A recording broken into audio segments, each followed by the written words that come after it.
إن الحمد لله نحمده ونستعينه ونستغفره ونعوذ بالله من شرور أنفسنا ومن سيئات أعمالنا من يهده الله فلا مضل له ومن يضلل فلا هادي له وأشهد أن لا إله إلا الله وحده لا شريك له وأشهد أن محمدا عبده ورسوله صلى الله عليه وعلى آله وصحبه وسلم تسليما كثيرا. ما بعد، فأوصيكم بتقوى الله وهي وصية الله للأولين والآخرين وَلَقَدْ وَصَّيْنَا الَّذ۪ينَ أُوتُوا الْكِتَابَ مِنْ قَبْلِكُمْ وَإِيَّاكُمْ أَنِ اتَّقُوا اللّٰهِ. Əziz, değerli kardeşler, ilk önce Allah'tan korkmağı tövsiye ederim. Bu Rabbimizin hem bize hem bizden evvelki nesillere ettiği bir tövsiyesidir. Buyurur ki öz kelamında, biz sizden evvelki ehli kitaba tövsiye ettiğimiz gibi size de Allah'tan korkmağı tövsiye ederim. Ve devam ederiz mübarek Ramazan ayından sonra sahih edeb ve ahlak mevzusunda olan dersimizi ve bugün uzun müddet dayandıktan sonra ilk derstir. Ve bugünkü edeb meclisle bağlı edebler olacak. Yani insan bir mecliste oturduğunda hansı edəblərdə olmalı? Və ilk fəsil Kəffaratul Məcalis, məclislərin kəffarəsi adlı bir fəsildir. Hansı ki Abdullah İbn Ömərin və Əbi Barzənin hədisini gətirib müəllif. Abdullah İbn Ömər radiyallahu anhu deyir ki, qalləmə kənə Rasulullah sallallahu aleyhi və səlləm yəqumu min məclisin həttə yəd'u bihəuləid də'avat. Deyir ki radiyallahu anhu, Peyğəmbər sallallahu aleyhi və səlləm durduğu məclislərdən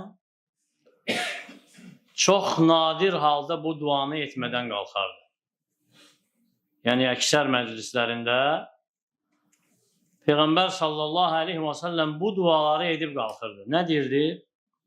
Deyirdi ki, Allahumma qsim lana min xəşyətikə ما تحول به بيننا وبين معاصيك ومن طاعتك ما تبلغنا به جنتك ومن اليقين ما تحون به علينا مصائب الدنيا اللهم متعنا بأسماعنا وأبصارنا وقواتنا ما أحييتنا واجعله الوارث منا واجعل ثأرنا على من ظلمنا وانصرنا على من عادانا ولا تجعل مصيبتنا في ديننا ولا تجعل الدنيا أكبر همنا ولا مبلغ علمنا وَلَا تُسَلِّتْ عَلَيْنَا مَنْ لَا يَرْحَمُنَا. Dedi ki sallallahu aleyhi ve sellem, Allah'ım bize öz korkundan, yani senin təqvandan elə bir pay ayır ki, bizi sənə asi olmaqdan qorusun, saxlasın. Və itayətindən elə pay ver ki, biz onunla cənnətə çataq. Və bizə elə bir yəqinlik ver ki, bizim üçün dünya müsibətləri asan olsun. Allahım bizə gözümüzdə, yəni görmə orqanımızda, qulağımızda, yəni eşitmə orqanımızda, gücümüzdə yaşadığımız boyu fayda ver. Yəni görməyimizi, eşitməyimizi, gücümüzü bizim üçün yaşadığımız boyu faydalı et.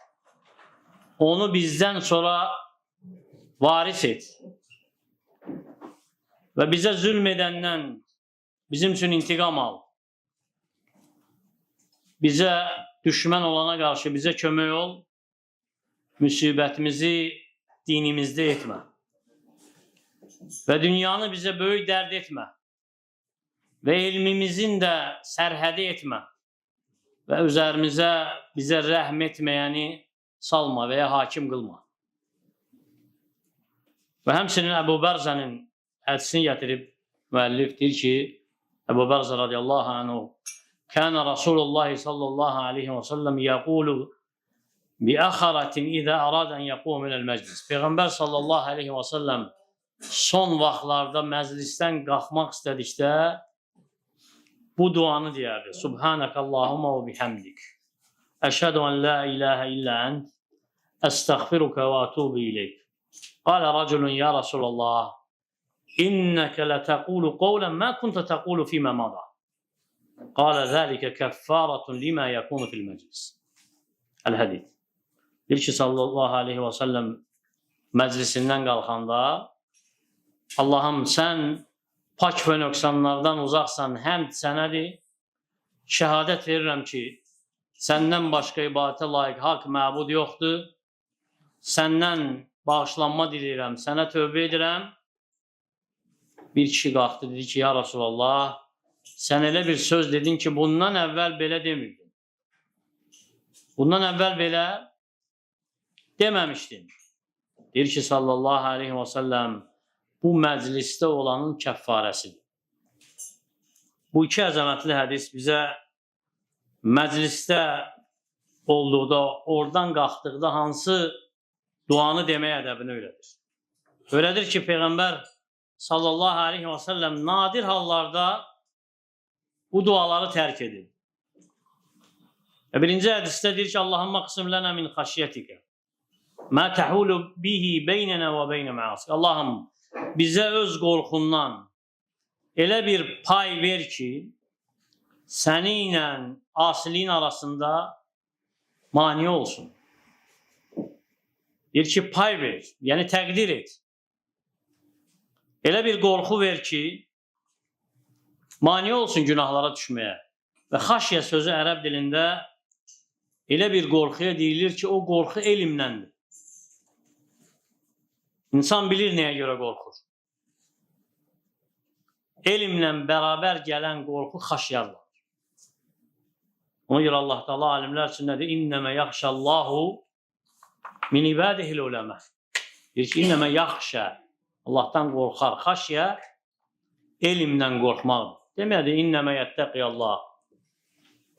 Allahdan təqvalı olan alimlər deyir. Yox, Allahdan həqiqətən qorxan, yəni elmi ilə qorxan alimlərdir.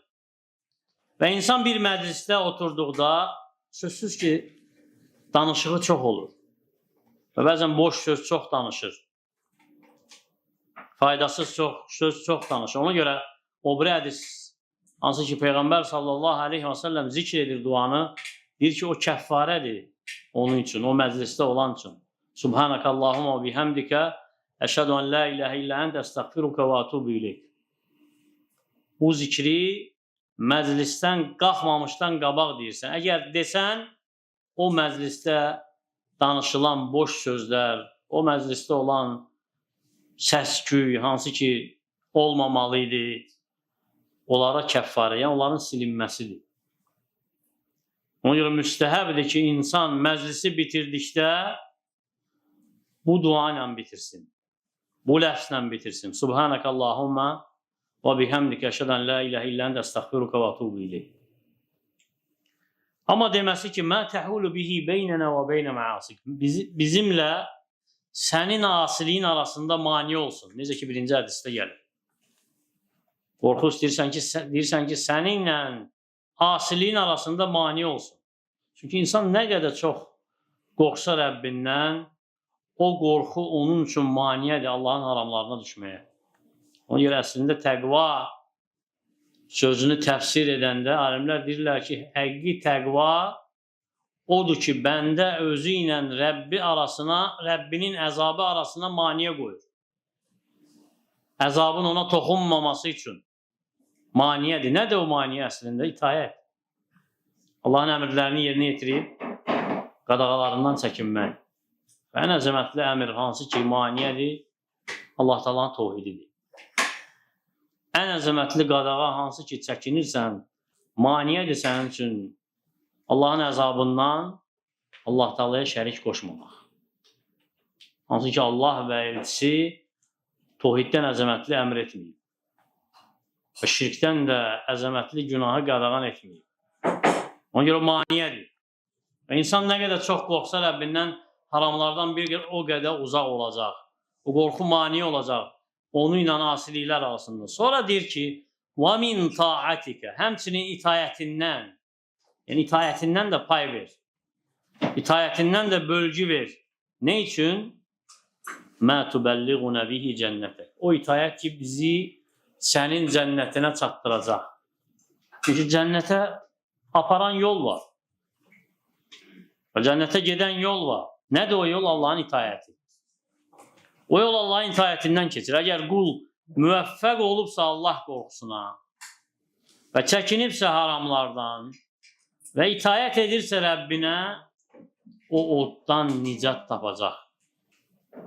O oddan, cəhənnəmdən xilas olacaq qorxusu ilə, itayəti ilə, Rəbbinin rəhməti ilə cənnətə daxil olacaq. Ona görə hədisin davamına baxsaq duaya, deyir ki, وَمِنَ الْيَقِينِ مَا تَهُونُ بِهِ عَلَيْنَا نَصَائِبَ الدُّنْيَا. Elə bir yəqinlik ver ki, dünya müsibətlərini bizim üçün asan etsin. Yəqin, insan mömin yəqin olmalıdır. Və yəqinlik də imanın ən yüksək dərəcəsidir. Çünki iman nədir? Elə bir şeydir ki, onda şəkk olmamalıdır. Tərəddüd etməməlidir mömin. Ona görə yəqin olmaq, xüsusən də o şeylərdə ki, o şeylər qeybdir ondan. O şeyləri görmür. Yəqin olub, iman etməlidir, sanki görür kimi. Sanki önündədir.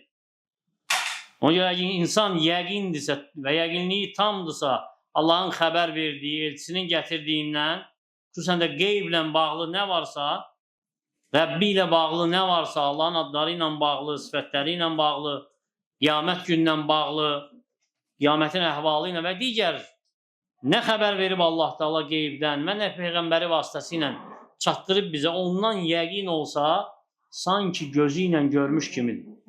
Sanki gözü ilə görüb iman etmiş kimidir. Budur yəqin, kamil yəqinlik.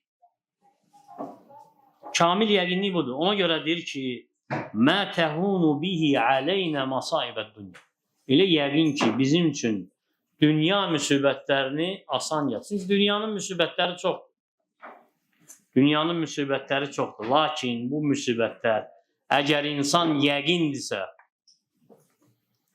və bilir ki, nə olursa Rəbbindəndir, onun təqdiri iləndir və səbr edə bilirsə və yəqindirsə, bilir ki, Allah Teala bunu onun üçün kəffarə edəcək. Bunu onun üçün günahlarının bağışlanması edəcək. Bunu ilə onun dərəcələrini qaldıracaq. Xüsusən də əgər səbr etsə, savabını, əcrini Allahdan umsa, ona bu müsibətlər asan gələcək. Bu imtihanlar, hansı ki imtihan olunur, o ilə rahat olacaq onun üçün. Və baxmır, bu müsibətlər, bu imtihanlar onun bədənindədir və ya ailəsindədir, uşağındadır, malındadır. Nə qədər ki yəqindirsə, yəqinliyi də tamdırsa, bilsin ki, bu onun üçün kəffarədir. Bu müsibətlər onun üçün asan gələcək. Sonra deyir ki, وَمَتِّعْنَا بِأَسْمَاعِنَا وَأَبْصَارِنَا وَقُوَّتِنَا. Bizə fayda ver, qulağımızda, gözümüzdə, qüvvətimizdə, mə əhyəytənə, nə qədər ki sağıq. Nə qədər ki sağıq, ey Rəbbim, səndən istəyirik ki, bu hissiyatlar hansı ki var bizdə, onlardan fayda görək. Gözdən, qulaqdan, gücdən, nə qədər ki sağ fayda olsun bizə. Çünki insan bu hissiyatlarından fayda görürsə, bu onun üçün çoxlu xeyirdir. Ona çoxlu xeyir gətirir. Əgər bu hissiyatları itirsə, necə şahidsiniz itirənləri, görürsün, nə qədər xeyirdən məhrumdur. Lakin insan qadir olmadığı bir şeyə görə danlanmır. Aciz olduğu bir şeyə görə məzəmmət olunmur. Sonra deyir ki, وَجَعَلْهُ الْوَارِثَ مِنَّا. Onları bizim üçün varis et. Nə deməkdir bu? Yəni, necə faydalı etmişsən bizim üçün bu görməyi, eşitməyi, bu qüvvəti, onu varis et həmçinin bizim üçün. Bu kinayədir. Yəni, demək istəyir ki, sallallahu aleyhi və səlləm, görmək, eşitmək, bu qüvvəti uzat ta biz ölənə qədər. Sanki varis kimi. Necə ki, insan öləndən sonra mirası varislərinə qalır. Yəni, o görməyimiz, eşitməyimiz, gücümüz biz ölənə qədər davam etsin. Bizim üçün fayda olsun. Sonra deyir ki, وَجْعَلْ ثَعْرَنَا عَلَى مَنْ ظَلَمَنَا. Bizə zülm edəndən bizim üçün intiqam al. Yəni, bizim üçün ibrət et onlardan intiqam almağı. Kim ki zülm edib bizə, onlardan qisas al bizə görə. Çünki insan dünyada yaşayırsa başına çox müsibətlər gəlir. O cümlədən də zülm olunur ona. Ona görə istəyir ki, dünyada nə zülm olunubsa ona, Allah Teala onun əvəzini Rəbbi versin ona, intiqam alaraq və ya xeyirli mükafat olaraq ona versin. Ona görə deyir ki, qisas al bizim üçün. Ya o şeylər ki, dünyada başımıza gəlib zülm görmüşük, onlara görə bizə onun əvəzini ver, intiqam al, bizim əvəzimizə qisas al bizə zülm edəndən. Ya da ki, ahirətdə intiqam al. Yəni, o insanların etdiyi zülmün əvəzini al bizim üçün onlardan. Və qiyamət gündə ticarət heç də malla, övladla olmayacaq. Qiyamət günü alqı-satqı, ticarət insanların savabları ilə, günahları ilə olacaq. Qisas, intiqam alınacaqsa savablarla, günahlarla olacaq. Əgər kimsə zülm edibsə, kiməsə alınacaq onun savablarından. Veriləcək zülm etdiyi kəsə. Və əgər savabları yoxdursa, götürüləcək məzlumun günahlarından atılacaq. Zülm edənə qisas alınacaq. Çünki qiyamət günü dedi ki, savab və günahlardır əsas meyar insanın nicata çatmağı üçün və ya xəsarətə uğramağı üçün. Niyə də yox? Bir savab əgər ağır gəlsə kimdəsə, o insan cənnətlidir. Bir savab əgər onun tərəzisini ağırlaşdıracaqsa, o insan Rəbbinin rəhməti ilə cənnətə girəcək. Görə əgər günahlar, bir günah artıq gəlsə, necə olacaq halı? Ona görə də məzlum duası qəbuldur.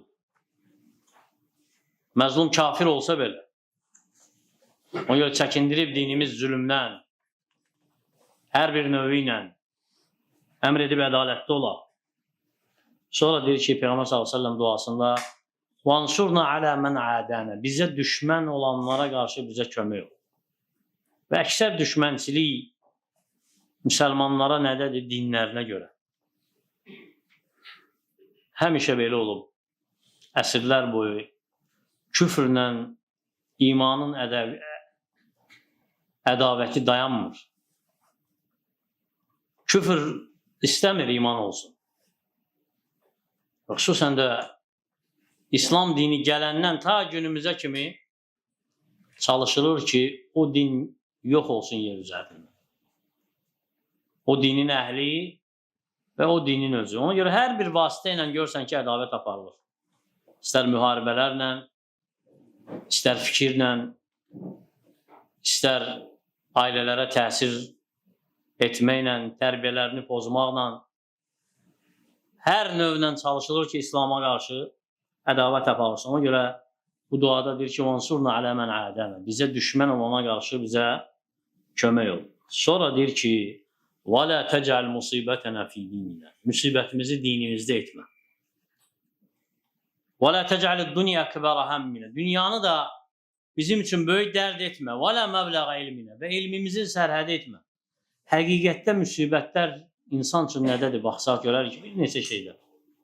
Ən birinci insan bədənində, malında, məsələn, malı yanarsa, evi yanarsa, oğurlanarsa malı, tələf olarsa, bu müsibətdir onun üçün, bəli.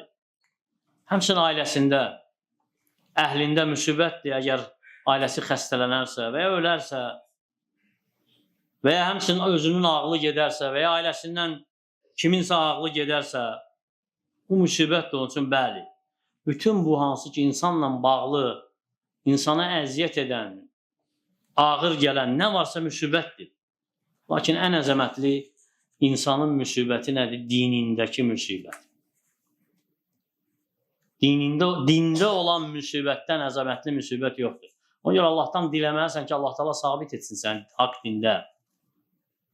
Və insan əgər dininə görə müsibətə düşürsə, bu onun üçün əzəmətli bir müsibətdir. Sonra deyir ki, وَلَا تَجْعَلَ الدُّنْيَا أَكْبَرَ هَمِّنَا. Dünyanı bizim üçün böyük bir dərd etmə. Və ilmimizin sərhədi etmə.